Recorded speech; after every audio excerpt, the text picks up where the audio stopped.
Hi hello అండి నమస్తే welcome to తేపుల్వి media. నేను మధుమతి. మన సనాతన హిందూ ధర్మంలో అతి పవిత్రమైన దీక్ష ఏది అన్నా, అతి కఠినమైన దీక్ష ఏది అన్నా అయ్యప్ప స్వామి దీక్ష అని చెప్పొచ్చు. అటువంటి అయ్యప్ప స్వామి దీక్ష గురించి మనతో వివరించడానికి ఉన్నారు గురుస్వామి ముదిరాజ్ గారు. నమస్తే స్వామి. నమస్కారం అమ్మా. స్వామి చెప్పండి, దీక్ష అంటే ఎవరైనా తీసుకోవచ్చు అని అంటారు. మామూలుగా దీక్ష అంటే ఏ భగవంతుడికి ఉండదు. దీక్ష తీసుకోవాలంటే అయ్యప్ప స్వామి గుర్తొస్తారు మనకు. ఎందుకని ఈ అయ్యప్ప స్వామికి ఈ నియమం, మరి ఏ దేవుడికి ఇటువంటిది లేదు ఎందుకంటారు? మొట్టమొదటిగా వివివి మీడియాకి నమస్కారం. ఈ అవకాశం ఇచ్చినందుకు ధన్యవాదాలు. అయితే దీక్ష అనేది అయ్యప్ప స్వామికి ఒక్కరికే కాదమ్మా, ప్రతి స్వామి కూడా దీక్ష ఉంటుంది. అయితే ఇది ఏంటంటే సనాతన ధర్మంలో కేవలం పురోహితులు, బ్రాహ్మణులు, పెద్ద కులస్తుల వాళ్ళకి తెలిసి వాళ్ళే చేసుకునే వాళ్ళు అనమాట ఈ భక్తి కార్యాలన్నీ కూడా. ఈ అయ్యప్ప దీక్ష వల్ల ఏంటంటే ప్రతి ఒక్క కులస్తుని కూడా, ప్రతి ఒక్క మతస్థుని కూడా దీక్ష చేసే అవకాశం ఉంది. దాని వలన ప్రజల్లోకి తొందరగా ఈ భక్తి అనేది ప్రచారంలో జరిగిందనమాట. మొట్టమొదట అయ్యప్ప స్వామి మాల దీక్ష అంటే అప్పుడు కేవలం కేరళ వాళ్ళు వేసేవాళ్ళు. ఆ తర్వాత ఆ కేరళ వాళ్ళు వ్యాపార విద్య వేరే వేరే రాష్ట్రాలకు వెళ్ళేవారు. అయితే ఈ సమయం వచ్చేసరికి వాళ్ళు మాల వేసుకొని దీక్ష చేసేవారు. అప్పుడు వేరే కులస్తులు, వేరే రాష్ట్రాలు, ఏంటి బాబు మీరు ఇలా వస్త్రాలు వేసుకున్నారంటే, ఇట్లా మా గ్రామంలో అయ్యప్ప స్వామి దేవాలయం ఉంటుంది, సంవత్సరానికి ఒకసారి మేము 41 రోజు దీక్ష చేసి ఇలా యాత్ర చేస్తామని వివరిస్తే వాళ్ళకి నచ్చిన వాళ్ళు వాళ్ళతో పాటు దీక్ష చేసేవారు. అలా ప్రతి సంవత్సరం కూడా అలా అంచెలంచెలుగా పెరుగుతూ ఈరోజు ఇంతమంది స్వాములు అవడానికి కారణమైంది. మన సనాతన ధర్మాన్ని కాపాడుతున్నారంటే ఈరోజు అయ్యప్ప స్వాములని గర్వంగా చెప్పగలుగుతారు.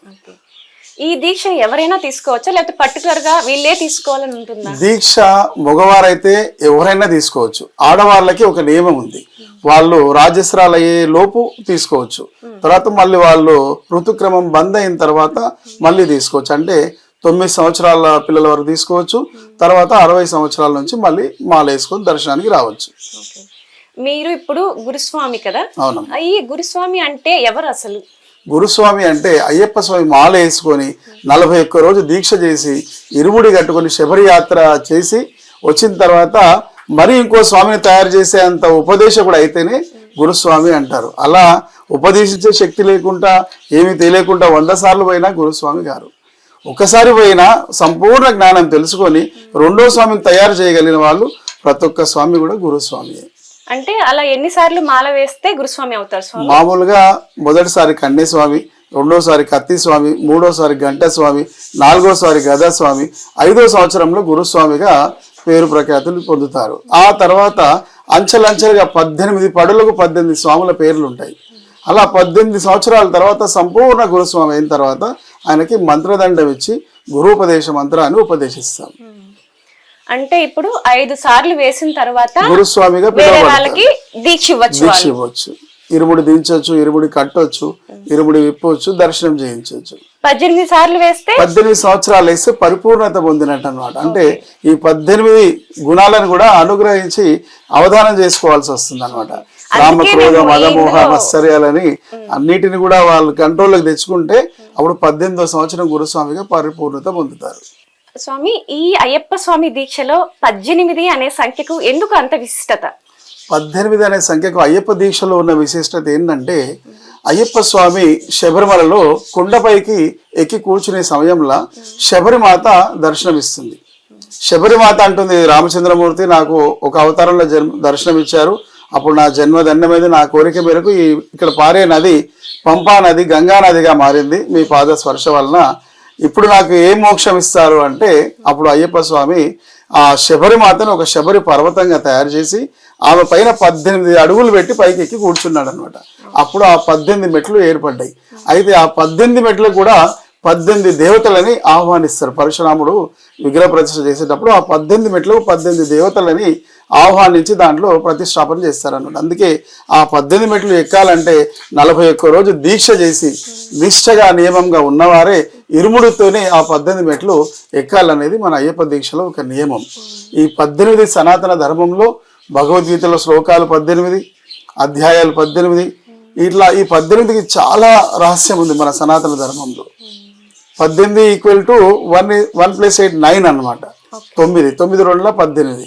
ఈ 18 వలన చాలా మంచి మనకు విషయాలు తెలుసుకునేదానికి దానికి చాలా సమయం పడుతుంది. ఒక రోజు మీరు దాని గురించి అడగండి, మనం ఒక రోజు డిబేట్ దాని గురించే చేద్దాం. తప్పకుండా స్వామి. అయ్యప్ప స్వామి దీక్ష అంటే చాలా మంది భయపడుతుంటారు, చాలా కఠినం అంటారు. ఎందుకని స్వామి? అయ్యప్ప దీక్ష అంటే కఠినం అంటే ఆయన పెట్టిన నియమాలు ఎటువంటి అంటే, ఒకప్పుడు శనీశ్వరునికి అయ్యప్ప స్వామి వరం ఇస్తాడు, నువ్వు ప్రతి మనిషికి ఈ విధంగా కష్టాలు పెడుతున్నావు కదా, నా భక్తులకు నువ్వు కష్టపెట్టొద్దు అంటే, మరి నా కష్టాలన్నీ వాళ్ళు అనుభవించాలి. సరే నీకు ఏమేమి కావాలి చెప్పు, నువ్వు ఎట్లా మనుషులను బాధ పెడతావు అంటే, నేను పరుపుల మీద పడుకునే వాళ్ళని రోడ్డు మీద పడేస్తా అంటాడు. నా మాల వేసుకునే భక్తులు ప్రతి ఒక్కరు కటిక నేలపైన నిద్రిస్తాడు అని. నేను వేడి నీళ్ళతో స్నానం చేసే వాళ్ళకి నీళ్లు దొరకకుండా చేస్తాను అని. నా భక్తులు చల్లనీటి స్నానం చేస్తారు అంటే. 3 పూటల తిని నిద్రపోయే వారికి తిండి లేకుండా చేస్తాను అంటే. నా భక్తులు 1 పూట భోజనం చేస్తారు అంటే. రంగురంగుల బట్టలు షోకులు చేసే వాళ్ళకి బట్టలు లేకుండా చేస్తాను అంటే. నా భక్తులు అయ్యప్ప దీక్షలో నల్ల వస్త్రాలే వేస్తారు అంటారు. అట్లా శనీశ్వరునికి ఇచ్చిన వరాలన్నీ కూడా ఈ 41 రోజు దీక్షాకాలంలో స్వాములు తన కష్టాలన్నీ తీర్చుకుంటారనమాట. ఈ 41 రోజు దీక్షలో వారు పడ్డ కష్టాలంటికి ఫలం మళ్ళీ మిగతా సంవత్సరం అంతా కూడా వాళ్ళు సంతోషంగా ఉండగలుగుతారు. అట్లా ప్రతి ఏటా చేయడం వలన ఏళ్ళనాటి శని ఉన్నా కూడా వాళ్ళకి వెళ్ళిపోతుంది అనమాట. అందుకని అయ్యప్ప దీక్షలో కష్టం అనేది సుఖంగా భావించి తీసుకెళ్తాం అనమాట. కొండ ఎక్కేటప్పుడు వచ్చే రాళ్ళను ముళ్ళను కూడా పూలుగా చేయతండ్రి అని కళ్ళు కుండం కాలికి మెత్తయి హరిహర సుతన్ అయ్యప్ప అనుకుంటూ శరణాలు చెప్పుకుంటూ బయలుదేరుతాం. కష్టాన్ని ఇష్టంగా స్వీకరించేది అయ్యప్ప దీక్ష. అంటే ఈ దీక్షలో అన్ని ఉన్నప్పుడు కూడా బాగుంటారు, ఏమీ లేనప్పుడు ఎలా ఉండాలో కూడా మనిషి తెలుసుకోవచ్చు అనే నియమం ఉంది కదా. అంటే అయ్యప్ప దీక్షలో ప్రతి ఒక్కరు మాల వేసుకోవచ్చు, ఉన్నవాళ్ళు లేని వాళ్ళు, ఈ కులస్తులు ఆ మతస్థులు అటువంటి భేదాలు ఏమి లేవు. అయితే దీక్షలో 41 రోజు మీరు చేసిన దీక్షా కార్యక్రమాన్ని కనీసం వచ్చాక దాంట్లో సగమన్నా పాటిస్తే మీ జీవితంలో మార్పు వస్తుంది అని చెప్పడానికి గురుస్వాములు ప్రతి స్వామి కూడా బోధిస్తారు. 24 అవర్స్ తాగే వాళ్ళు ఉంటారు, వాళ్ళ ఇంట్లో వాళ్ళు బాధపడుతూ ఉంటే అయ్యప్ప మాల వేసుకో మంచిగా అవుతావు అని చెప్తే అయ్యప్ప మాల వేసుకున్న తర్వాత 41 days తను మందు మానేస్తాడు, దుర్వ్యసనాలన్నిటి దూరంగా ఉంటాడు. ఈ 41 రోజు దీక్ష చేసిన తర్వాత తనలో కొంచెమన్నా మార్పు వచ్చి కొంచెంగా మారాలని చెప్పేసి ఎవ్రీ ఇయర్ మాల వేస్తారు. అట్లా నా దగ్గర మాల వేసే వాళ్ళు ఎంతో మంది 24 గంటలు తాగి తిని తిరిగే వాళ్ళు కూడా మారి ఈరోజు గురుస్వాములుగా మంచి ప్రజల్లో పేరు ప్రఖ్యాతి గాంచి వ్యాపార అభివృద్ధిలో ఉన్నారు. మీరు ఇప్పటికీ ఎన్ని సంవత్సరాల నుండి మాల వేస్తున్నారు? నేను ఇప్పటికీ 33 సంవత్సరాల నుంచి మాల వేస్తున్నాను. నేను మొట్టమొదట 16వ సంవత్సరం నా వయసు ఉన్నప్పుడు మాల వేసాను. ఈ 33 సంవత్సరాలలో 3 సంవత్సరాలు శబరిమల వెళ్ళలేకపోయాను, కానీ దీక్ష చేశాను. అట్లా 33 సంవత్సరాల నుంచి శబరిమల వెళ్తున్నాను. అంటే మీకు గానీ అనిపించింది దీక్ష తీసుకోవాలని నాకు ఎలా అనిపించింది అంటే, మొట్టమొదటిగా అప్పుడు నేను ఉన్న సమయంలో మన హైదరాబాద్లో అయ్యప్ప స్వాములు లేరు. అయితే మా స్నేహితుని వాళ్ళ బ్రదర్ అయ్యప్ప స్వామి మాల వేస్తే పూజకి వెళ్ళాను. ఆ పూజ చూసిన తర్వాత నాకు ఇంప్రెస్ అయిపోయాను, రేపే నేను మాల వేస్తాను అని అక్కడ అడిగితే వాళ్ళు రేపు వేయడం కాదు, అయ్యప్ప మాల అంటే 41 రోజు దీక్ష ఉంటుంది, రేపు మేము శబరిమల వెళ్తున్నాం, మీరు రేపు వేయడం కుదరదు, మీరు మళ్ళీ సంవత్సరం వస్తే కానీ మాల వేయలేరు, మీరు అప్పటి వరకు వేచి ఉండాలంటే ఆ సంవత్సరం అంతా ఎదురు చేశాను. చూసి మళ్ళీ సంవత్సరానికి రెడీ అయ్యి సికింద్రాబాద్ వెళ్ళి మాల వేసుకొని దీక్ష చేసి యాత్ర చేశాను. స్వామి, ఈ దీక్ష తీసుకోవాలంటే పర్టికులర్ టైం అంటూ ఉంటుందా?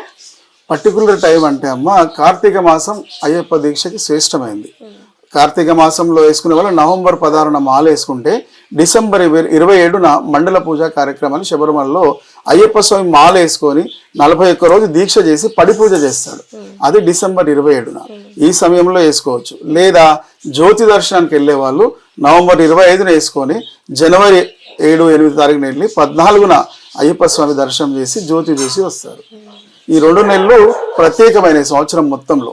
ఇవి కాకుండా ఎప్పుడన్నా శబరిమల వెళ్ళాలంటే ప్రతి నెలలో 3 రోజులు ఉత్తరా నక్షత్రం రోజు దేవాలయం 3 రోజులు కుళ్ళు ఉంటుంది. ఉత్తరా నక్షత్రం కంటే ఒక రోజు ముందు, ఉత్తరా నక్షత్రం రోజు, మరుసటి రోజు.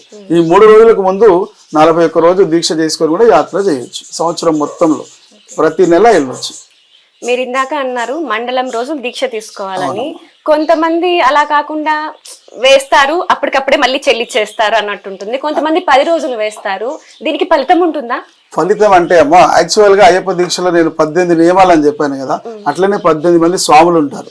కన్య స్వామి నుంచి మొదలు పెట్టుకొని నారికెళ్ళ స్వామి వారికి అది నియమం కావాలంటే మాత్రం సంవత్సరంలో ఒకటేసారి మాలేయాలి, 41 రోజు దీక్ష చేయాలి, యాత్ర చేయాలి. అప్పుడు ఆ నియమం తగ్గట్టు వాళ్ళకి ఆ పేరు గుర్తింపు వస్తుంది. లేదా నేను కేవలం అయ్యప్ప స్వామిని తిరుపతి వెళ్ళినట్టు దర్శనం చేసుకొని రావాలి అనుకునే వాళ్ళు ఆ రోజే మాలేసుకొని ఆ రోజే ఇరుముడి కట్టుకొని శబరిమల వెళ్ళి ఆయనకు ఇరుముడి ఒప్పజెప్పేసి దర్శనం చేసుకొని కూడా రావచ్చు. మండలం రోజులు వేసుకోకపోయినా పర్వాలేదు అనలేను నేను. అది మండలం రోజు చేసేది ఒక నియమం. మామూలుగా దర్శనం కోసం వెళ్లే వాళ్ళు ఆయన దగ్గరికి వెళ్తే మటు కంపల్సరీ ఇరుముడితో వెళ్ళాలి. ఇరుముడితో వెళ్ళాలంటే మాల వేసుకోవాలి. అది ఒక్క రోజు వేసుకొని వాళ్ళు ఇరుముడి కట్టుకుని దర్శనం చేసి వస్తారన్నమాట. అది దర్శనం గురించే గానీ అది నియమం కాదు, దీక్ష కాదు. స్వామి, ఇప్పుడు ఈ దీక్ష తీసుకోవాలంటే ఎటువంటి నియమాలు పాటించాలి? అయ్యప్ప స్వామి దీక్ష తీసుకోవాలంటే మొదటి నియమం చన్నీటి స్నానం, శీతల స్నానం తొలి నియమం, భూతల శయనం మరు నియమం.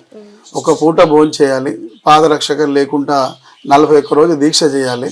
ఉదయాన సూర్యోదయం కంటే ముందు చల్లనీటి స్నానం చేసి భగవద్దీక్ష భగవత్ ఆరాధన చేసుకోవాలి. మళ్ళీ సాయంకాలం సూర్యాస్తమం తర్వాత భగవత్ ఆరాధన చేసుకోవాలి. ఒక రోజులో కనీసం 108 సార్లు స్వామియే శరణమయ్యప్ప అని నామస్మరణ చేయాలి. అది ఒకవేళ కుదరని వాళ్ళు ఏం చేస్తామంటే ప్రతి ఒక్క మనిషిని కూడా పిలిచేటప్పుడు స్వామి అని పిలువమంటాం. దాంట్లో తనకి నామస్మరణ 108 సార్లు జపం అయిపోతుంది. రోజు మొత్తంలో అన్నస్వామి, కాకస్వామి, అక్కస్వామి అలా ప్రతి మనిషిని కూడా స్వామిగా పిలువమంటాం. దానివల్ల తనకి నామ జపం అయిపోతుంది. 41 రోజు దీక్షలో ఒక పూట భోజనం, ఒక పూట అల్పాహారం, ఒక పూట పాలు తాగి మనం దీక్షా కార్యక్రమాన్ని నిర్వహిస్తాం. ఈ నల్ల బట్టలతో పాటు పైన తుండు వేసుకుంటాం. ఎందుకంటే ముందర నుంచి వచ్చే వాళ్ళకి నల్ల బట్టలు ఎవరైనా వేసుకోవచ్చు. ఈ తుండు ఉంటే ఒక స్వామి అని కనబడాలనే ఉద్దేశంతో తుండు ఎంబడి ఉంటుంది. మనం అలంకరణ రోజు పెట్టుకునే అలంకారం కంటే కొంచెం పెద్దగా పెట్టుకోమంటాం. ఎందుకంటే ముందు నుంచి వచ్చే వాళ్ళు ఏదన్నా దుర్వ్యసనాలతో వచ్చినా, దుర్బుద్ధితో వచ్చినా వారిని చూడగానే స్వామి కనబడి వాళ్ళు స్వామి శరణం అని చెప్పి పక్కన తప్పుకోవాలనే ఉద్దేశంతో ఇవన్నీ వస్త్రాలు వాళ్ళకి అలంకరంగా వేస్తూ ఉంటాం. స్వామి, ఇన్ని రంగులు ఉండగా ఒక్క నలుపు రంగునే ఎందుకు ధరిస్తారు? శనీశ్వరునికి అయ్యప్ప స్వామి ఇచ్చిన వరం కదమ్మా అది.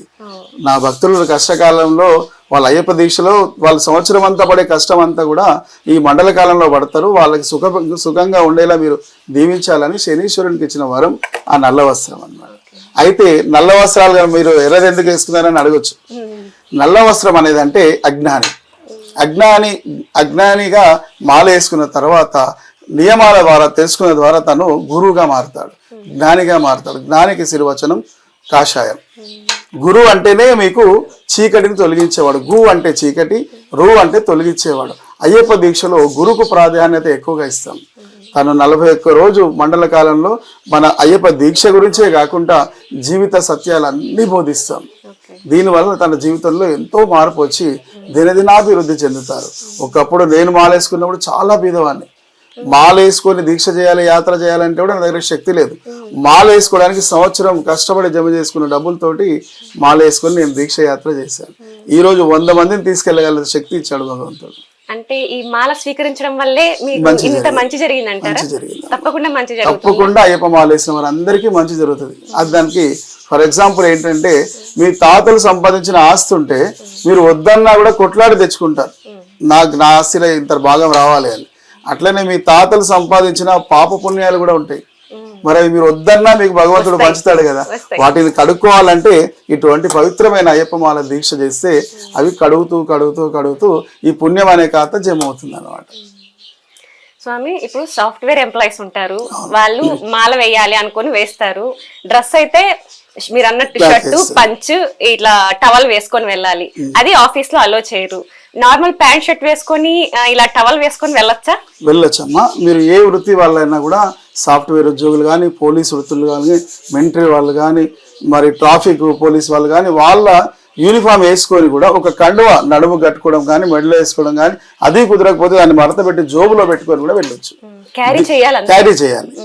ఉదయాన స్నానం చేసి దీక్ష ఆరంభించి తను నిత్య వృత్తులు చేసుకొని మళ్ళీ సాయంకాలం వచ్చిన తర్వాత ఆ యూనిఫామ్ ఇప్పేసి అయ్యప్ప దీక్ష బట్టలు వేసుకొని తను దీక్ష చేసుకోవచ్చు. దానిలో ఎటువంటి తప్పులు లేదు.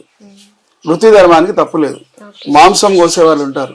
అయ్యప్ప మాలలో మాంసం తినం, మాంసం ముట్టుకో, మాంసం మాటే ఎత్తాం. కానీ తన పొట్ట తిప్పల అతని కట్టికైనా తప్పదు కాబట్టి దానికి కూడా తప్పు లేదన్నమాట. కానీ ఏ పూజకి వెళ్ళినా మళ్ళీ సన్నిధానంకి వెళ్ళినా శుద్ధిగా స్నానం చేసుకొని మళ్ళీ ఇంట్లోకి రావాలి. అట్లనే మంగళ పని చేసేవాళ్ళు అంటారు నాయ బ్రాహ్మణ్స్, వాళ్ళకు కూడా వృత్తి ధర్మం. మేము స్వామి మాల్లో అసలు బట్టలు నల్ల ఇంటికి కత్తరియం, షేవింగ్ కటింగ్ ఎలాంటి ఏమి చెయ్యం. అలాంటిది వాళ్ళ పని అదైనప్పుడు చేయాలి కదా, అందుకని గడవాలి. కాబట్టి వృత్తి ధర్మానికి తప్పు లేదు అయ్యప్ప దీక్షలో. కాకపోతే వాళ్ళు ఆ మంగళ షాప్ లో పనిచేసిన తర్వాత సన్నిధానం వచ్చే ముందు శుద్ధి చేసుకొని స్నానం చేసుకొని మళ్ళీ డ్రెస్ మార్చుకొని యథావిధిగా అన్ని పూజల్లో పాల్పంచుకోవచ్చు. స్వామి నేను ఒకటి విన్నాను, ఎవరికైనా దీక్ష ఇవ్వాలంటే గురుస్వామి ఇవ్వాలి, లేదు అంటే వాళ్ళ తల్లి కూడా ఇవ్వచ్చు అని విన్నాను. ఇది ఎంతవరకు కరెక్ట్? అంటే అమ్మ, తల్లిదండ్రులకు ప్రథమ స్థానం.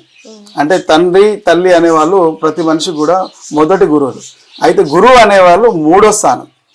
ఆ గురువు అనే స్థానాన్ని, మూడో స్థానాన్ని తల్లిదండ్రులకు ఇవ్వద్దు, వాళ్ళకు మొదటి స్థానం తల్లిదండ్రులకు. ఈ దీక్ష అనేది గురువు ద్వారానే తీసుకోవాలి. టీచర్, స్కూల్లో టీచరు తన బాబు స్టూడెంట్ ఉంటే ఎంత బాగా చదువు చెప్తుంది, వద్దు నాన్న నువ్వు రాయకున్నా పర్వాలేదు, నేను రాసేస్తానులే, నేను పాస్ చేస్తానులే, ఆ విధంగా అవుతుంది. తన పిల్లల్ని వేరే టీచర్ దగ్గర చేంజ్ చేస్తుంది, ఎందుకంటే గురువు కావాలి. అట్లనే తల్లిదండ్రులు తన పిల్లలకు దీక్ష చేయించాలంటే వాళ్ళు ఒక గురువు దగ్గర ఉంచాలి.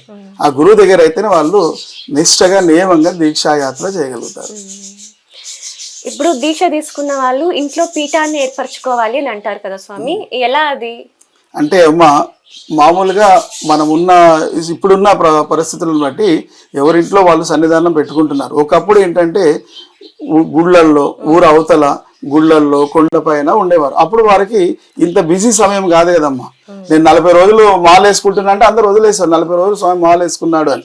ఆయన కొండపైన ఉండేవాడు, అక్కడే దీక్ష చేసేవాడు, అటు నుంచి యాత్ర చేసేవాడు, మళ్ళీ వచ్చి తన వ్యాపారం చేసుకునేవాడు. కానీ ఈ రోజు ఉన్న బిజీ షెడ్యూల్లో వారం రోజులు కనబడకుండా ఫోన్, ఒక 24 hours ఫోన్ బంద్ ఉంటే చాలు, తెల్లారి పోలీస్ స్టేషన్ లో కంప్లైంట్ వెళ్తుంది, మా వారి ఫోన్ స్విచ్ ఆఫ్ అయిపోయింది, ఏమైపోయారో ఏమో అని. ఈ సమయంలో, ఈ బిజీ షెడ్యూల్లో మనం 41 రోజు ఇల్లు వదిలిపెట్టి, ఊరు వదిలిపెట్టి ఉండగలమమ్మ? ఉండలేము. కాబట్టి ఎక్కడున్నా మీరు ఉన్న చోటే దాన్ని శుద్ధి చేసుకొని, మీ ఒక రూమ్ లో మీరు ఉంటే ఆ బెడ్ని తీసేసి క్లీన్ చేసుకొని, మీకున్న ఒక గూట్లో ఎందుకు కాదు ఒక చిన్న దీపం పెట్టుకొని దీక్ష ఆరంభించమని మేము చెప్తాం. మీరు ఇంట్లో దీక్ష చేయడం వలన మీతో పాటు మీ ఆవిడ చేస్తుంది, మీ పిల్లలు చేస్తారు, మీ కుటుంబం అందరూ చేస్తారు. మీరు ఎక్కడ ఉండి చేస్తే ఆయన అక్కడ ఉండే మనం తినొచ్చు తాగొచ్చు అన్నట్టు కూడా వస్తారు కొంతమందికి. అందుకని ఇంట్లో ఉండి దీక్ష చేయడం వల్ల వాళ్ళకు మంచిది. ఒకవేళ అనుకూలంగా ఉంది, ఇంటి దగ్గర ఒక సన్నిధానం పెట్టుకొని 10 మంది కలిసి ఉన్నామంటే అది కూడా చేసుకోవచ్చు. దగ్గర దేవాలయంలో ఉండొచ్చు, 10 మంది కలిసి ఒక చోట ఉండొచ్చు, తన ఇంట్లో తను ఉన్నా కూడా తప్పు లేదు. మీరు ఇప్పుడు అన్నారు ఇంట్లో ఉండైనా దీక్ష తీసుకోవచ్చు అని.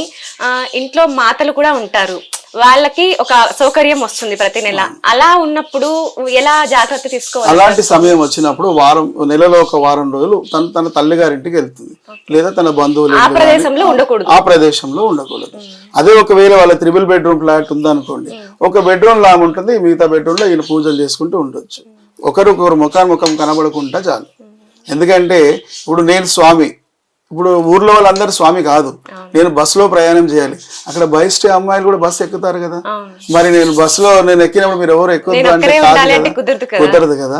అందుకని కొన్నిటికి వీలైనంత మటుకు మన కుటుంబంలో వాళ్ళనైతే మనం కొంచెం దూరంగా ఉంచి ఉండొచ్చు. కాబట్టి ఇంట్లో వాళ్ళకు అలా మర్యాదగా మనం చెప్పి దూరంగా ఉంచుతాం. కానీ బయటకు వెళ్ళిన తర్వాత మనకు ఎవరు బయట ఉన్నారు, ఎవరు మంచిగా ఉన్నారు అనేది ఎవరికి తెలియదు. అందుకే సమాజంలో అది సహజంగా వెళ్ళిపోతూ ఉందమ్మా. వీలైనంత మట్టుకు మనం దూరంగా ఉంటూ నిష్టగా దీక్ష చేసుకుంటూ ఉంటాం. అందుకే ఎటు వెళ్ళినా కూడా బయటకు వెళ్ళొచ్చామంటే కాళ్ళు చేతులు కడుక్కోవడం, స్నానం చేయడం, శుద్ధి అవ్వడం, మళ్ళీ దీక్ష చేసుకోవడం, పవిత్రంగా ఉండమంటున్నాం అమ్మ. మన శరీరమే పవిత్రం కాదు, ఆత్మను కూడా పవిత్రంగా చేసుకోవాలి, మనస్సును కూడా శుద్ధి చేసుకోవాలి, మనం చూసే దృష్టిని కూడా శుద్ధిపరచుకోవాలి. అదే దీక్ష. చూసే చూపులోనే చెడుగా చూడొచ్చు మనిషిని, మంచిగా చూడొచ్చు. ఆ చూపు కూడా శుద్ధి చేసుకోవాలి. మనం పీడ్చే వాసనను కూడా శుద్ధిగా పీడ్చుకోవాలి. చెడున్న దగ్గర పీడ్చుకోవద్దు, మంచున్న దగ్గర పీడ్చుకోవాలి. అట్లా మాట్లాడే మాటలు కూడా శుద్ధిగా ఉండాలి. ముంగటి వారిని కోపంగా తిట్టడము, చెడుగా మాట్లాడడం కాకుండా శాంతంగా ఉండాలి. ఇవన్నీ తెలుసుకోవాలంటే 41 రోజు సరిపోదు. మండల కాలంలో గురువు దగ్గర, సరైన గురువు దగ్గర మీరు ఉండి ప్రతిరోజు కూడా గురుగారు నాకు ఈ డౌట్ ఉంది ఇదేంటి అని అడిగితే 41 రోజు సరిపోదమ్మా. ఈ దీక్ష అనేది సనాతన ధర్మంలో కొంచెంగా మార్పు తెస్తున్నారు భక్తులు. వీరి ద్వారానే ఈరోజు సనాతన ధర్మం నడుస్తుంది అనిపిస్తుంది. అయ్యప్ప దీక్ష వలన, వెంకటేశ్వర స్వామి దీక్ష వలన, అమ్మవారి దీక్ష వలన, శివ దీక్ష వలన, భవానీ దీక్ష వలన, ఈ దీక్షల వల్లనే కొంచెం జనాల్లో మార్పు వస్తుంది. కనీసం ఈ 41 రోజైనా వాళ్ళు చెడుకు దూరంగా బతుకుతున్నారు కాబట్టి వాళ్ళని చూసి ఇంకోరు మాలేస్తున్నారు, వాళ్ళు బాగుపడుతున్నారు, వీళ్ళు బాగుపడుతున్నారు. అలా సనాతన ధర్మం నడుస్తూ వస్తుందమ్మా. స్వామి మీరు అన్నారు దీక్ష తీసుకున్న సమయంలో ఒక వ్యక్తికి కొన్ని వ్యసనాలు ఉన్నాయనుకోండి, అవి మాన్పించాలని వాళ్ళ తల్లో తండ్రో పక్కన ఉన్న స్నేహితులో చెప్పి దీక్ష తీయిస్తారు. ఆ 41 రోజులు అన్ని మానేసి మంచిగా ఉంటారు. దీక్ష అయిపోయిన తర్వాత మళ్ళీ శరా మామూలే. దానికి ప్రతిఫలం ఉంటుందా? ప్రతిఫలం అంటే అమ్మ, ఇప్పుడు 41 రోజులు చేసిన కష్టఫలం అయితే వాళ్ళకు ఉంటుంది. మనం కంపెనీలో జాబ్ చేసాం, జాయిన్ అయ్యాం, సంవత్సరం అంతా పనిచేస్తే సంవత్సరం అంతా జీతం ఇస్తారు. 41 రోజులు పనిచేస్తే 41 రోజులు జీతం ఇస్తారు కదా. ఆ జీతాన్ని తన సద్వినియోగపరచుకుంటే ఆ 41 రోజుల జీతాన్ని సంవత్సరం అంతా బతకొచ్చు. ఒకవేళ తనకు మంచి అనిపించి దాన్నే కంటిన్యూ చేస్తే తను ఉద్యోగస్తుడు అయినట్టే కదా. అది వాళ్ళ మనసులో ఉండాలి. అరే నేను దీక్షలో ఉన్నప్పుడు నాకు మంచి జరిగింది కదా, నేను మంచిగా ఉన్నాను కదా, ఇవన్నీ చెడు వ్యసనాలను మానుకుంటాను అని మార్పు రావాలి. అందుకే దీక్ష అంటేనే అది. ఈ 41 రోజు చేయడం వల్ల ఆటోమేటిక్ గా మారుతారమ్మా. ఎక్కువ తాగేవారు కొంచెం తగ్గిస్తూ తగ్గిస్తూ తగ్గిస్తూ ఆఖరికి నాలా ఆధ్యాత్మికలు అయిపోతారు. స్వామి ఈ దీక్షలో ఇరుముడి అంటే ఏంటి, దాని ప్రత్యేకత ఏంటి చెప్పరా? తప్పకుండా అమ్మ, మంచి ప్రశ్న వేశారు. అయ్యప్ప స్వామి దీక్షలో ఇరుముడికి చాలా ప్రత్యేకత ఉంది. ఇరుముడి అనేది ఏంటంటే తమిళ వాళ్ళలో ఇరుముడి అంటే 2 ముడులు అని అర్థం. ఇరుముడి అంటే 2 ముడులు అని అర్థం. ఆ 2 ముడులు ఏంటంటే అయ్యప్ప స్వామి వారు తన మందిరం, తన పందల రాజ్యం నుంచి శబరిమల వెళ్ళేటప్పుడు వాళ్ళ అమ్మగారు 2 మూటలు కట్టిస్తారు. ఒక దానిలో అటుకులు, ఒక దానిలో కుడుక, ఒక దానిలో బియ్యము, పప్పు, నూనె, చింతపండు, ఒక టెంకాయలో టెంకాయ పెట్టి తనకి ఏంటంటే నిత్యావసర వస్తువులు ఇవి. నువ్వు అడవిలో వెళ్తున్నావు నాన్న, కొన్ని నెలలు నడవాలి, నువ్వు మధ్యలో దారిలో వండుకొని తినడానికి ఏం దొరకదు కాబట్టి ఈ ఇరుముడిలో నీకు కావాల్సిన సామాన్లు అన్ని కూడా సమకూర్చానని చెప్పి తన తల్లి కట్టించిన ముడే ఇరుముడి, తినుబండారాలు. అయితే ఇప్పుడు మనం వెళ్ళేది అయ్యప్ప స్వామి గుడికి కాబట్టి అదే తినుబండారాల ఇరుముడిలో నేతి మన కొబ్బరికాయలో నీళ్లు తీసి నెయ్యి నింపుకొని తీసుకెళ్తాం. ఆ నెయ్యితో ఆ స్వామి వారికి అభిషేకం చేస్తాం. అభిషేకం చేసిన తర్వాత ఆ కుడకల్ని మళ్ళీ అగ్నిలో ఆవృతి చేస్తాం. దీనికి అర్థం ఏంటంటే మనిషి శరీరం కటూరులా ఉంటుంది, అలాంటి కొబ్బరికాయ. ఆ కొబ్బరికాయ లోపల నుదుముగా ఉంటుంది. దానిలో జలాన్ని తీసి ఆత్మీయ నైవేద్యంగా నెయ్యి నింపుతాం. నింపి ఈ శరీరాన్ని నీకు చెప్తున్న తండ్రి అని ఆయన దగ్గర తీసుకెళ్లి దాన్ని పగలగొట్టి ఆయన నెయ్యితోని ఆత్మాభిషేకం అని చెప్పి మన ఆత్మ యొక్క నెయ్యితోటి ఆయనకు అభిషేకం చేస్తాం. చేసిన తర్వాత ఈ శరీరం పగిలిపోయిన కుడుకల్ని అగ్నికి ఆవృతి చేస్తాం. అంటే ఆడికి మన ఆనవ జన్మ అయిపోయినట్టు. అయితే మళ్ళీ పునర్జన్మ ప్రాప్తించి స్వామి మళ్ళీ మనని ఇంటికి పంపిస్తున్నాడు అన్నమాట. ప్రతి ఒక్క సంవత్సరం మాలేసి యాత్ర చేసామంటే మనకు అది పునర్జన్మతో సమానం. అందుకే వెళ్ళేటప్పుడు స్వామి ఇరుముడి మీ వాళ్ళని పిలుచుకొని కొంచెం బియ్యం వేయించుకోండి అంటారు. యాక్చువల్గా ఆ కార్యక్రమం అంతా కూడా అది చెప్పకూడని కార్యక్రమం.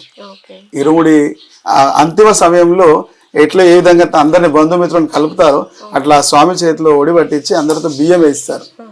ఇదేంటంటే యాక్చువల్గా ఈ స్వామి ఇంకా శబరి వెళ్ళిపోతున్నాడు, అయ్యప్పని చేరుకుంటున్నాడు, మీరు అందరూ ఆఖరిసారిగా చివరిసారిగా చూసి మీరు కూడా బియ్యం వేసి స్వామి దగ్గరికి పంపండి అని అర్థం. ఈ విషయం ఎవరికి చెప్పరు. ఎందుకంటే ఇలా చెప్తే రేపు నేను పోనని భయపడతారు. యాక్చువల్ గా ఈ ఆత్మీయ నైవేద్యంగా నీకు సమర్పిస్తున్నాను భగవంతునికి భక్తుడు అర్పించే నివేదననే ఇరుముడి. ఆ తర్వాత ఆయన నివేదన స్వీకరించి మన ఈ పాడైన శరీరాన్ని అగ్నికి ఆవృతి చేసి పునర్జన్మగా మళ్ళీ శరీరాన్ని ఇచ్చి పంపిస్తాడు.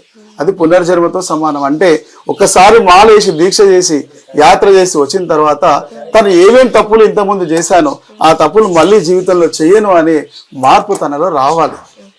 అలా రాంగ తను 18వ పడికి నియమితులు అవుతాడు. అప్పుడు కొబ్బరి చెట్టు నారికేళ్ల స్వామి అంటారు. ఈ ఇరుముడిని ఒక్కసారి తలపైన పెట్టుకుంటే మళ్ళీ దించకూడదు, చెల్లించేంత వరకు అంటారు. అంటే పవిత్రమైన భోజనాన్ని మనం భగవంతునికి సమర్పించేటప్పుడు తలపైన పెట్టుకోవాలి. తలపైన పెట్టుకొని పోవాలి కాబట్టి మన కాలకృత్యాలు తీర్చుకునేటప్పుడు తలపై నుంచి శుద్ధి స్థలంలో పెట్టి కాలకృత్యాలు తీర్చుకొని స్నానాచారాలు చేసుకొని భోజనాలు స్వీకరించి పడుకునేటప్పుడు పడుకోవచ్చు. మళ్ళీ నడిచేటప్పుడు తన తలపైన పెట్టుకొని నడవాలి. అప్పుడు ఇంటి దగ్గర నుంచి నడిచి వెళ్ళేవాళ్ళు శబరిమల, వాళ్ళ కేరళ దగ్గర కాబట్టి అక్కడ వాళ్ళే వెళ్ళేవాళ్ళు కాబట్టి. ఇప్పుడు మనం వేరే రాష్ట్రం నుంచి వెళ్తాం కాబట్టి ఇక్కడ నుంచి వాహనంలో వెళ్ళి శబరిమల క్షేత్రంలో ఎరిమేలి నుంచి పాదయాత్రలో వెళ్తాం. ఈ పాదయాత్ర చేసేటప్పుడు కాళ్ళకి చెప్పులు ధరించకూడదు అని అంటారు. కానీ ఈ మధ్య కొంతమంది పెద్దవాళ్ళు ఏజ్డ్ వాళ్ళు నడవలేక కొంత చెప్పులు వేసుకుని వెళ్తున్నారు అంటున్నారు. ఇది కరెక్టేనా స్వామి? యాక్చువల్ గా వీరు అడిగే ప్రశ్న హైదరాబాద్ నుంచి శబరిమల పాదయాత్ర చేసేవారి గురించి. శబరిమలలో పాదయాత్ర చేసే వాళ్ళు ఎవరు చెప్పులు వేసుకోరు.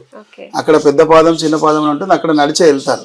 ఈ హైదరాబాద్ నుంచి శబరిమల వెళ్ళే వాళ్ళు ఎందుకు చెప్పులు వేసుకుంటున్నారంటే అప్పుడు కాలంలో మొత్తం మట్టి రోడ్డు, అడవి, చెట్లు, గుట్టలు, పుట్టలు. ఇప్పుడు డాంబర్ రోడ్, సిమెంట్ రోడ్. ఎండలో డాంబర్ రోడ్లో చెప్పులు లేకుండా ఒక 10 కిలోమీటర్ నడిచామంటే బొబ్బలు వచ్చేస్తాయి కాలికి. ఆ వేడి, కింద వేడికి ఒక్కో చోటు వేడి ఎట్లా ఉంటుందంటే ఆ డాంబర్ రోడ్డు మీద కాలు పెడితే కాలు దిగిపోతుంది. అటువంటి చోట మనం చెప్పులు లేకుండా వెళ్ళడం కష్టంగా ఉంటుంది. కాబట్టి ఈ హైదరాబాద్ నుంచి శబరిమల పాదయాత్ర వెళ్ళే వాళ్ళు చెప్పులు వేసుకుంటున్నారు, దానికి ఏం తప్పు లేదండి. ఈ అయ్యప్ప స్వామి దీక్ష తీసుకున్న వారు ఎటువంటి ఆహార నియమాలు పాటించాలి? అయ్యప్ప స్వామి దీక్ష తీసుకున్న వారు సాత్విక ఆహారం భుజించాలి. వెజిటేరియన్ అన్నమాట, ప్యూర్గా వెజిటేరియన్, శుద్ధిగా తయారు చేసిన వస్తువులని భుజించాలి. వీలైనంత మట్టుకు తనది తాను వండుకొని తినడం వల్ల చాలా మంచిది. మీరు ఇప్పటి వరకు ఎంతమందికి ఈ దీక్ష ఇచ్చారు స్వామి? నేను ఈ 33 సంవత్సరాల్లో కనీసం ఒక 200 మందికి నేను అయ్యప్ప మాల వేసుకోవడానికి కారకునయ్యాను.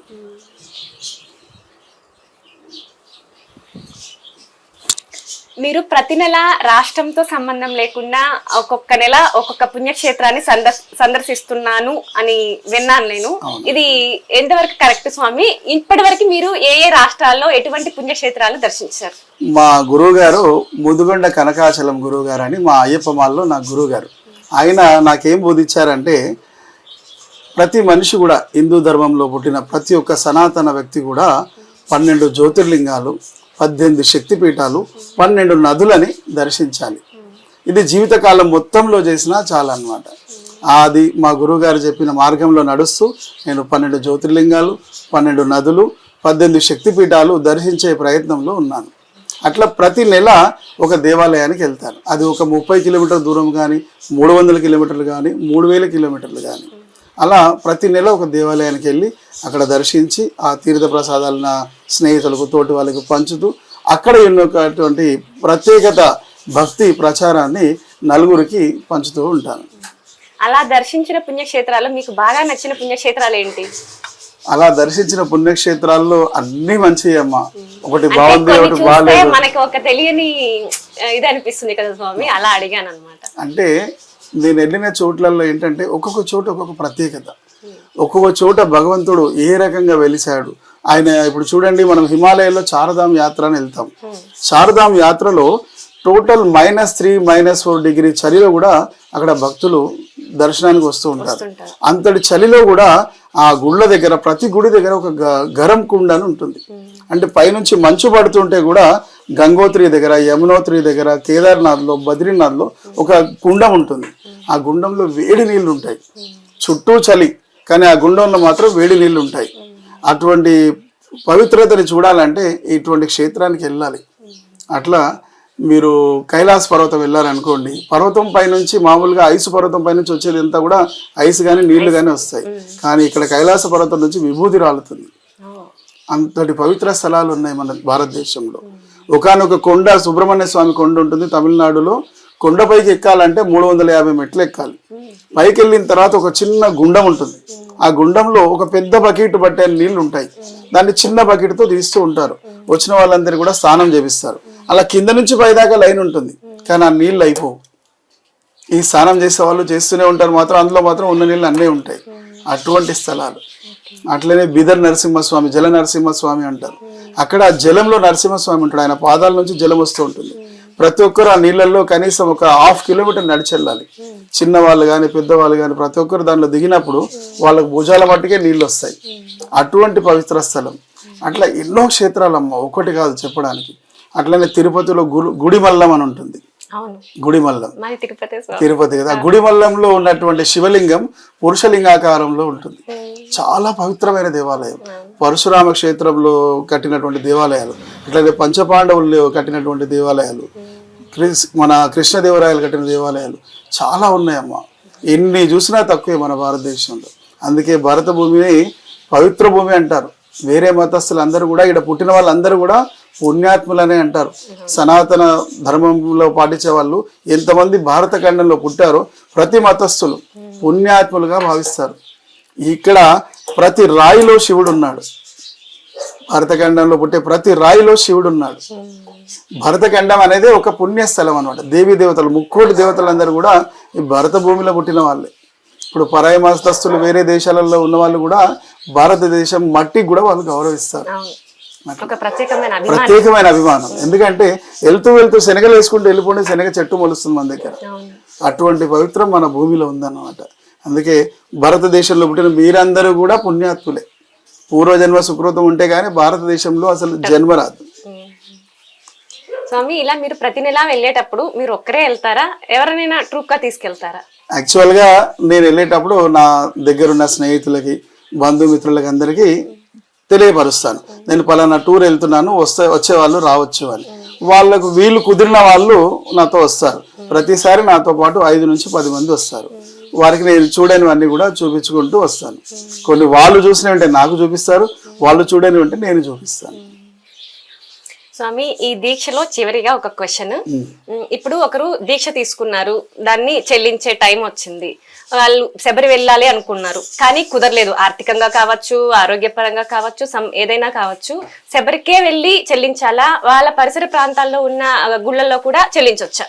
యాక్చువల్ గా అయ్యప్ప మాల, అయ్యప్ప దీక్ష అంటేనే శబరి యాత్ర కోసమే మాలేస్తారు, శబరి యాత్ర కోసమే దీక్ష చేస్తారు, శబరి మల కోసమే ఇరుముడి కడతారు. కానీ అనుకోలేని పరిస్థితుల వల్ల వాళ్ళు రాలేకపోయినప్పుడు దగ్గరలో ఉన్న దేవాలయంలో తన ఇరుముడి చెల్లించి దీక్ష ముగించవచ్చు. తప్పులేదు దానికి. స్వామి, మీరు ఆధ్యాత్మికంగానే కాకుండా ఇంకా మీ వ్యక్తిగతంగా కూడా మేము తెలుసుకోవాలనుకుంటున్నాము. మీ వ్యక్తిగతంగా మీరు ఏంటి, అసలు ఎలా స్టార్ట్ అయింది మీ లైఫ్, ఒకసారి చెప్పారా? యాక్చువల్ గా నేను బేసిక్ నుంచి మిడిల్ క్లాస్. మాది చిన్న కుటుంబమే. మా నాన్నగారు హైదరాబాద్. అంటే మా తాతలు అక్కడ నిజామాబాద్ లో పుట్టారు. మా నాన్న వాళ్ళు చిన్నప్పుడు వచ్చారు, మేమంతా ఇక్కడే పుట్టాము హైదరాబాద్ లో. వుడ్ వర్క్ చేసుకుంటూ నా జీవనోపాధి నడిపించేవాడిని నేను. అప్పుడు నాకు అయ్యప్ప దీక్ష గురించి తెలిసి మాలేసిన తర్వాత అంచెలంచెలుగా ఈ రోజు ఒక కంపెనీ చైర్మన్ గా నేను కొనసాగుతున్నాను. ఇప్పుడు మా కంపెనీ వచ్చేసి గౌతమ్ ఎంటర్ప్రైజెస్ కంపెనీ. దీనిలో మేము చేసే సర్వీసెస్ ఏంటంటే building elevations, ACP, HPL, glass glazing, MS fabrication works చేస్తాం. ఈ వర్క్స్ మేము ఇప్పటి వరకు 25 సంవత్సరాల నుంచి ఇండియా లెవెల్లో వర్క్స్ చేస్తాం. కాశ్మీర్ టు కన్యాకుమారి, గుజరాత్ టు కలకత్తా అన్ని రాష్ట్రాల్లో వర్క్ చేశాను. ఈరోజు హైదరాబాద్లో మా కంపెనీలో ఒక 100 మంది ఫ్యాబ్రికేటర్స్ మీరు ఉద్యోగాన్ని చేస్తున్నారన్నమాట. అట్లా వారికి జీవనోపాధి నడిపించుకుంటూ వ్యాపారం చేసుకుంటూ నాకున్న సమయంలో ఒక వంతు దాచుకొని నేను నెలలో ఒక వారం రోజులు తీర్థయాత్రలకి కేటాయిస్తాను. మీ సక్సెస్ అంతా దీక్ష తీసుకోవడం వల్ల, మీ కష్టం వల్లే అంటారా? 110%. నేను దీక్ష తీసుకోవడం వల్లే నా సక్సెస్. నేను చేసే ప్రతి పనికి నా అయ్యప్ప స్వామి ఆశీర్వాదం, నా గురుదేవుల దీవెన, నా తల్లిదండ్రుల అభిమానం, వారి ఆశీర్వాదంతోనే ఈరోజు నేను ఈ స్టేజ్లో ఉన్నాను. మీ కుటుంబం గురించి చెప్పండి స్వామి. నాకు ఒక భార్య, అంటే అందరూ ఒకటే భార్య, ఒక భార్య, 2 సంతానం, ఒక కొడుకు ఒక కూతురు. వాళ్ళకు కూడా పెళ్లిళ్ళు చేశాను. వాళ్ళకు కూడా ఇద్దరు పిల్లలు. ఈ వయసులో నా తోటి వాళ్ళ పిల్లలు ఇంకా పెద్దగా కూడా అవ్వలేరు.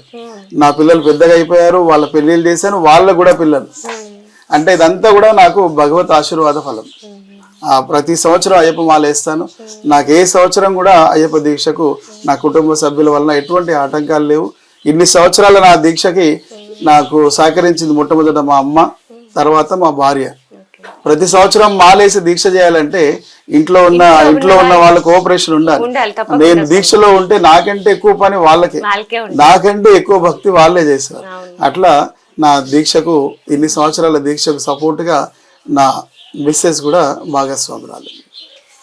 మీ చుట్టుపక్కల ఉన్న వాళ్ళకి ఏదైనా ప్రాబ్లం అంటే మీరు దాన్ని తప్పకుండా మీ చేతనైతే సహాయం చేస్తారు, దాన్ని తీరుస్తారు అని విన్నాము. ఇది ఎలా స్వామి, ఏంటి? యాక్చువల్ గా నాకు తోచిన సహాయాన్ని నేను చేయడానికి ఎప్పుడు వెనుకని చేయను. అంటే బీద వాళ్ళు ఎవరైనా చనిపోయారంటే నాకు తోచిన సహాయంగా ఒక 5,000. కరోనా అప్పుడు కూడా మీరు చాలా సేవ చేశారని విన్నాము, అది కూడా చెప్పండి మాకు. అంటే తెలియాలి కదా. కరోనా అప్పుడు యాక్చువల్ గా అందరి ఇంట్లో ఉన్నట్టు నేను వారం రోజులు ఇంట్లోనే ఉన్నాను. ఆ 1 వీక్ లో నేను ఎప్పుడు బిజీగా ఉండేవాడిని, వృత్తి ధర్మంలో బయట తిరిగేవాడిని. ఆ 1 వీక్ కూర్చోవడం వల్ల నాకు అసలు మైండ్ అనేది పనిచేయలే. ఏంది నేను ఇంత మేధాశక్తి ఉండి నేను ఉట్టిగా ఇంట్లో ఉండడం ఏంటి అని చెప్పేసి ఆ సమయంలో యూట్యూబ్లో వీడియోస్ చూసి టీవీలో న్యూస్ చూసి ఒక శానిటైజర్ మిషన్స్ తయారు చేశాను. అంటే హ్యూమన్ శానిటైజర్, అంటే మామూలుగా శానిటైజ్ మీరు చేతికి రుద్దుకొని ఇలా రాసుకునేవాళ్ళు, అదే ఒక మనిషి వెళ్ళినప్పుడు ఫుల్ బాడీ శానిటైజ్ అవ్వాలి, అలా ఒక మిషన్ ని క్రియేట్ చేశాను అనమాట. ఇది తయారు చేసి జిహెచ్ఎంసీ వాళ్ళకి, పోలీస్ డిపార్ట్మెంట్ వాళ్ళకి, గవర్నమెంట్ సర్వీసెస్, హాస్పిటల్స్ కి, ఎయిర్పోర్ట్ లేదు ఫస్ట్ ఒక డెమో తయారు చేసాం. తయారు చేసిన తర్వాత దాన్ని యూట్యూబ్ లో పెట్టాము, తర్వాత ఫేస్బుక్ లో పెట్టాము. అప్పుడు ఈ గవర్నమెంట్ వాళ్ళు సపోర్ట్ చేసి మాకు ఇలాంటివి కావాలి అని ముందొచ్చి ఆ కరోనా టైంలో వాళ్ళు పర్మిషన్స్ ఇచ్చి, మాకు ఆర్డర్ ఇచ్చి, అడ్వాన్స్ ఇచ్చి, మాకు రోడ్ మీద తిరగడానికి పర్మిషన్, మెటీరియల్ కొనుక్కోవడానికి పర్మిషన్, షాప్ బంద్ ఉంటుంది, మెటీరియల్ దొరకవు, ఆ షాప్ నంబర్ ఆయన ఫోన్ చేసి ఆయన ఇంటికి వెళ్ళి ఆయన మా వెహికల్లో కూర్చోబెట్టి తీసుకొచ్చి షాప్ ఓపెన్ చేపించి ఆ మెటీరియల్ తీసుకొని మళ్ళీ వాళ్ళని ఇంట్లో దించొచ్చే బాధ్యత ఇచ్చారు. అలా మిషన్లు తయారు చేసాం. మొట్టమొదట శానిటైజ్ మిషన్ తయారు చేసినప్పుడు 2,25,000 అయింది. అంటే ఎట్ ఏ టైం ఒక దానిలో 10 మంది ఒకరికొకరు వెళ్ళొచ్చు అనమాట. ఎందుకంటే ఇప్పుడు సర్వీసెస్ హాస్పిటల్ కానీ, జిహెచ్ఎంసీ ఆఫీస్ కానీ, ఎయిర్పోర్ట్ కానీ ఉంటే పెద్దగా ఉండాలి, అలా తయారు చేస్తాను. తర్వాత సామాన్యులకి ఇది అందాలంటే కష్టం. 2,50,000 పెట్టి శానిటైజ్ మిషన్ కొనుక్కోవాలంటే ప్రతి ఒక్కరు కొనలేరు. అందుకని దాన్ని అంచెలంచెలుగా తగ్గించి దాన్ని 50,000, 75,000, 25,000, ఆఖరికి 10,000, 5,000 కూడా శానిటైజ్ మిషన్ వచ్చేటట్టుగా దాన్ని డిజైన్ చేశాను. చేసి ఇంటి డోర్ ఎంట్రన్స్ లో పెట్టాను. డోర్ ఫ్రేమ్ కే ఉంటుంది, మనిషి బెల్ కొట్టగానే ఆటోమేటిక్ శానిటైజ్ అయిపోతాడు. అంటే ఉదయాన్నే బయటకు వెళ్ళి రిలీఫ్ టైంలో సౌదలు అవి తీసుకొని వస్తారు కదా, వచ్చినప్పుడు తనతో పాటు కరోనా రాకుండా ఇంటి దగ్గర బెల్ కొట్టగానే శానిటైజ్ అయ్యేటట్టు మిషన్ తయారు చేశాను. శానిటైజ్ అయ్యి తన ఇంట్లోకి వెళ్ళేవాడు. అట్లాంటి మిషన్లు కూడా నేను తయారు చేశాను. అంటే స్వామి మీకు భయం అనిపించలేదా కరోనా అప్పుడు? బయటకు వెళ్తే ఎట్లా ఉంటుంది, ఏమవుతుందో అనేసి నీడైన వస్తువులు కూడా తెచ్చుకోకుండా ఇంట్లో ఉండిపోయారు చాలా మంది.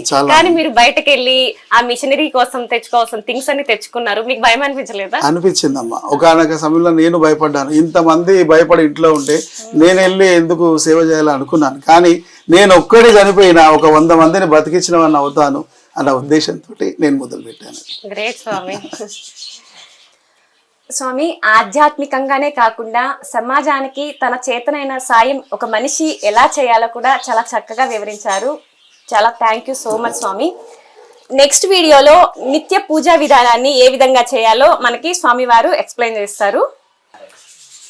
అంతవరకు చూస్తూనే ఉండండి V media. Please like, share and subscribe. నమస్కారం. వి మీడియా వారికి ధన్యవాదాలు. నాకు ఈ అవకాశం ఇచ్చినందుకు వారికి ధన్యవాదాలు నమస్కరిస్తూ, ఈ ఛానల్ని సబ్స్క్రైబ్ చేసుకోండి, షేర్ చేయండి, లైక్ చేయండి. మరిన్ని మంచి విషయాలు తెలుసుకోవడానికి మీరు అవకాశవాదులుగా ఉండండి.